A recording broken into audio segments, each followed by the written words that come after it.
Couteau à la une, l'accord migratoire très contesté entre le Royaume-Uni et le Rwanda. Oui, le Parlement britannique a donc adopté dans la nuit de lundi à mardi la loi permettant d'envoyer les demandeurs d'asile qui arrivent sur le sol britannique vers le Rwanda, une loi pour le moins controversée. Et en effet, les réactions indignées sont légion ce matin dans la presse. Dans une tribune publiée par le Guardian à Londres, Enver Solomon, directeur général du Conseil pour les réfugiés, affirme que cette loi est à la fois absurde et inhumaine. Elle n'arrêtera ni les bateaux, ni les passeurs, et elle ne sauvera pas de vie. Les réfugiés doivent être traités avec dignité, respect et humanité, poursuit-il. Leurs demandes d'asile doivent être examinées équitablement et en temps opportun sur le sol britannique. Il s'agit d'une fonction essentielle que le Royaume-Uni doit remplir en tant que signataire fondateur de la Convention des Nations Unies sur les réfugiés de 1951. Libération à Paris hausse encore le ton. Le Rwanda est désormais un pays sûr, entre guillemets, selon la loi en vigueur au Royaume-Uni, un pays qui pourra d'ici à quelques semaines donc envoyer dans ce pays d'Afrique des demandeurs d'asile arrivés illégalement, y compris des Afghans ayant collaboré avec l'armée britannique.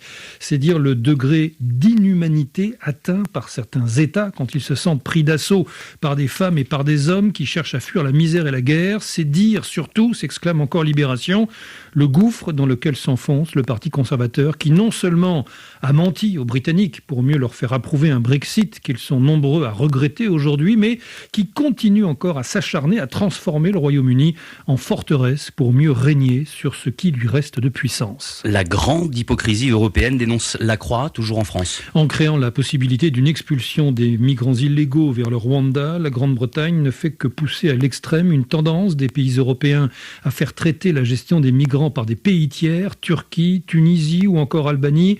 Même le pacte migratoire européen prévoit un traitement hors des frontières. La réponse n'est pas seulement morale, mais doit être politique, affirme encore Lacroix. Il faut désigner des lignes rouges du droit à ne pas franchir plutôt que de trahir nos principes. Sinon, on risque de tomber dans ce que Hannah Arendt appelait les lois du mouvement que l'on change au gré des besoins. Bref, la voie ouverte au totalitarisme. Également en une de la presse internationale, Frédéric, l'approbation par le Sénat américain de la nouvelle tranche d'aide à l'Ukraine. Le New York Times se dit à la fois soulagé, honteux, en colère et inquiet de ce qui s'est passé. Soulagé qu'une nation assiégée reçoive probablement de l'aide à temps pour survivre, au moins pendant un certain temps, ce qui était de plus en plus incertain, compte tenu de la supériorité écrasante de l'artillerie russe. Honteux, poursuit le quotidien américain, que les choses en soient arrivées là, que l'Amérique ait été si près de trahir une démocratie en danger, en colère contre la faction politique qui a bloqué cette aide pendant tant de mois, non pas pour des raisons financières, mais probablement parce qu'elle souhaite la victoire de Poutine, et inquiet, pointe encore le New York Times, parce que cette faction reste puissante.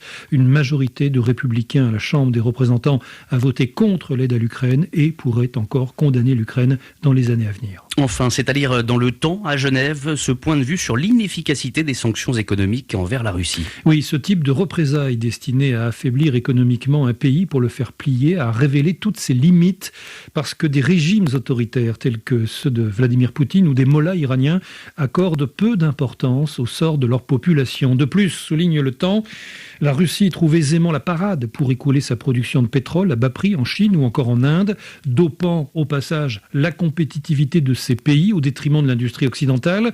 Les chiquenaudes que représentent les sanctions économiques donc ne sont évidemment pas complètement indolores, affaiblissant notamment la capacité financière des personnes et des entreprises ciblées, mais elles n'atteignent en revanche plus leur cible ultime, c'est-à-dire la résolution d'un conflit ou la fin d'une guerre. Merci Frédéric.